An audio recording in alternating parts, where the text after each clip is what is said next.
What's up, Timmons here.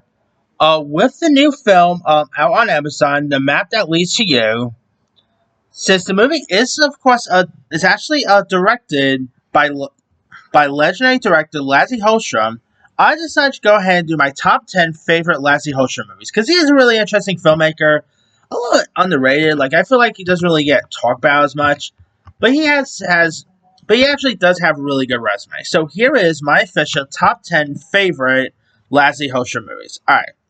Coming in at number 10 is Once Around.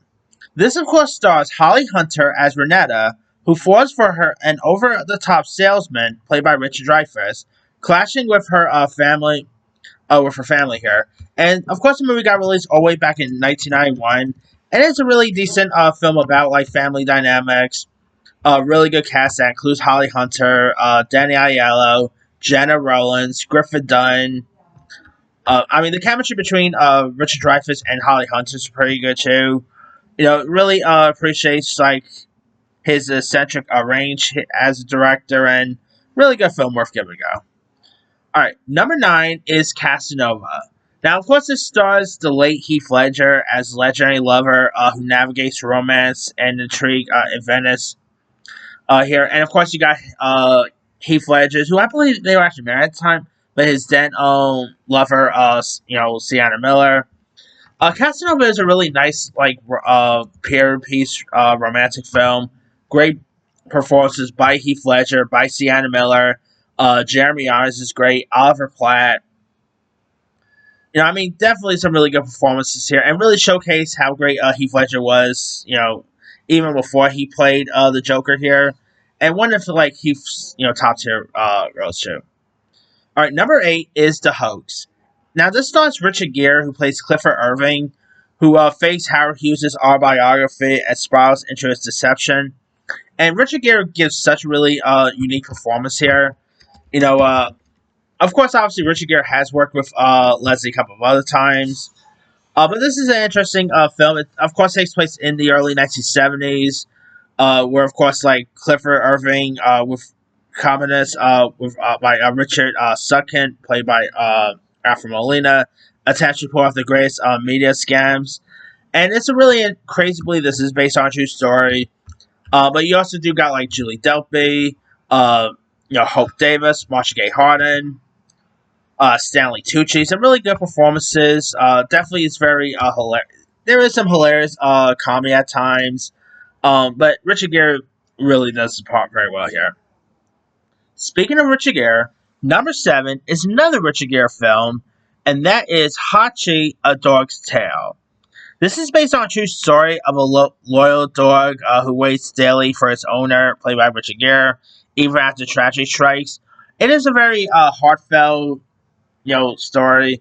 Richard Gere is really heartfelt here. His scenes with his dog is very emotional. If you're a dog lover, you'll definitely find this movie to be very sad here. But yeah, it's a really good one. Alright, number 6 is another dog movie that Lasse directed. This one was a little controversial at the time, but it's actually still, despite the controversy and everything, it's still a pretty good one. Number 6 is A Dog's Purpose. Now, A Dog's Purpose, of course, starred Josh Gad, Dennis Quaid, and it's about dogs who reincarnates across multiple lives. Of course, the dog ends up dying throughout, like, each scene's really here and there, and gets reincarnated and stuff like that. But despite all that, it's actually still pretty touching. Now, this movie did got controversial at the time when, I'm not even going to mention the controversial. It's really heartbreaking to talk about. But just look up A Dog's Purpose controversy. You'll probably know what I'm talking about. Or if you guys remember the story about The Dog's Purpose, you'll definitely know what I'm talking about there. But still, it is really charming. It is heartfelt. Very sad at time because the dog does die throughout. But it is a really good one worth giving a go.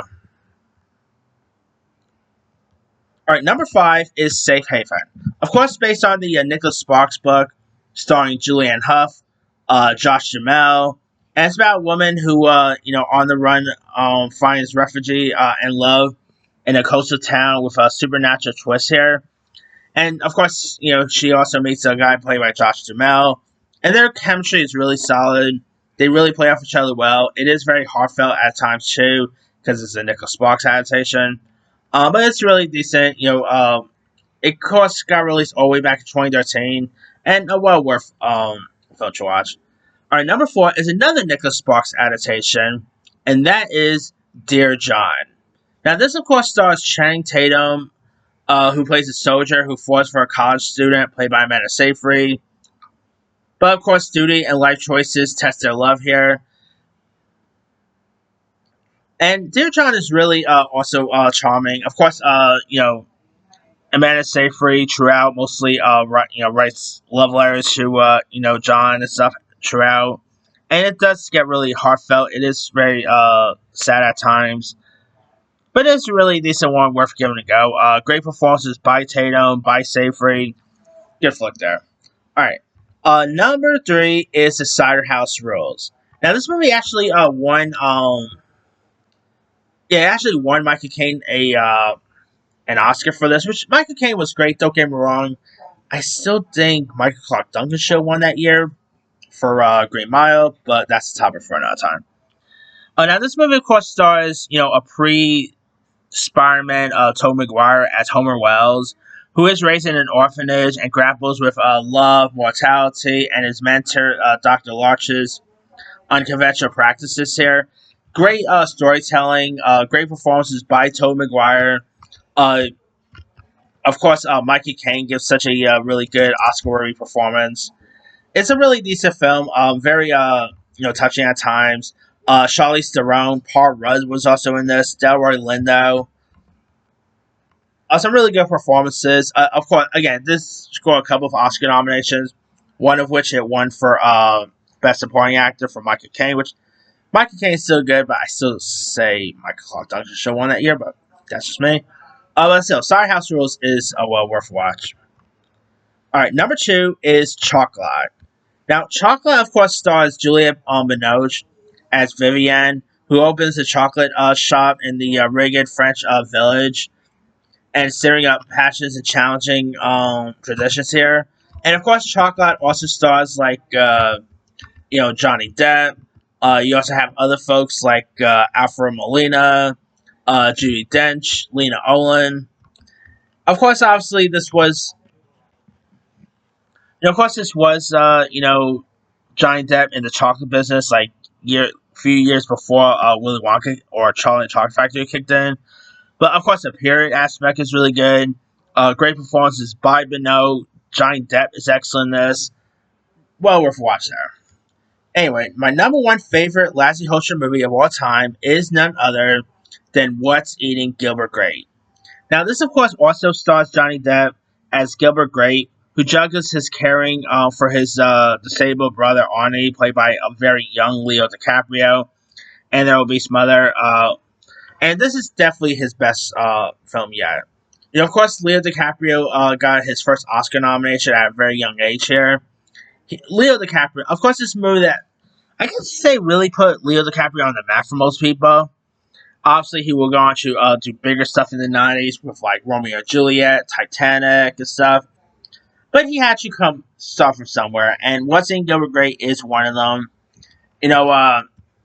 Of course, you had like Juliette Lewis, Mary Steenburgen was also in this. Uh, oh yeah,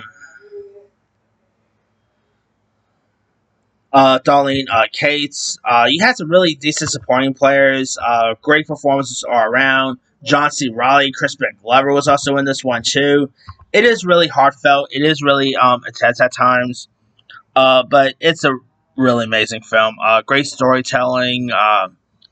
Definitely Lasse's. Now he's done stuff before, like What's Eating Gilbert Grape, but I feel like this is actually the movie that really put him more on the map for most people, and it's a well worth a watch. I mean, if you guys haven't seen What's Eating Gilbert Grape, actually we can find it nowadays. You can find it on Pluto TV if you're interested. I mean, it is a really good film, worth giving it a go. But that's pretty much it there. Here is my quick rundown. Number 10, Once Around. 9, Casanova.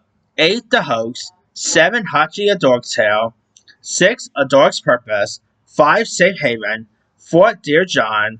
3, Cider House Rules. 2, Chocolate. And number one, What's Eating Gilbert Grape. Now, there's also some other ones he's done. Salmon fishing in the Yemen with Ewan McGregor. That's okay. 100-Foot Journey. Definitely not the Nutcracker. That was pretty terrible. The one he did with Helen Mirren. Let's see. Some things to talk about, which is okay. Uh, he did the ABBA the movie, which I always keep forgetting about. I mean, he has some really good films on his belt. Like, not everything he touched turned to go, but anyway, let me let you guys. What's some of your favorite Lasse Hallstrom movies? Drop comments below. Don't forget to like, subscribe, hit that bell for notification. This is Timmy Time.